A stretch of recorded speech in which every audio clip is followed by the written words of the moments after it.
মেহেন্দিগঞ্জের শ্রীপুর ইউনিয়নে তরুণ সায়েম মাত্র ২৮ বছর বয়সে ব্লাড ক্যান্সারে আক্রান্ত হয়েছেন।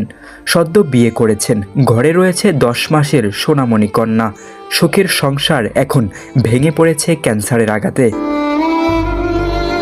চিকিৎসকের মতে তাকে বাঁচাতে প্রয়োজন প্রায় ৩০ লক্ষ টাকা। ফেসবুকে আবেগঘন বার্তায় সায়েম লিখেছেন, হয়তো আমি বাঁচব না, আল্লাহ আমার মেয়ে আর স্ত্রীকে রেখে যাচ্ছি তোমার জিম্মায়। স্ত্রী সব সময় রয়েছেন স্বামীর পাশে, চোখের জলে ধরে রেখেছেন স্বামীর হাত। এখন সমাজের বিত্তবান ও মানবিক মানুষের উদ্দেশ্যে সায়েমের আহ্বান, আপনার সামান্য সহযোগিতায় হয়তো ফিরিয়ে দিতে পারে একটি পরিবারের হাসি। সিয়াম বিশ্বাস, ডেস্ক রিপোর্ট।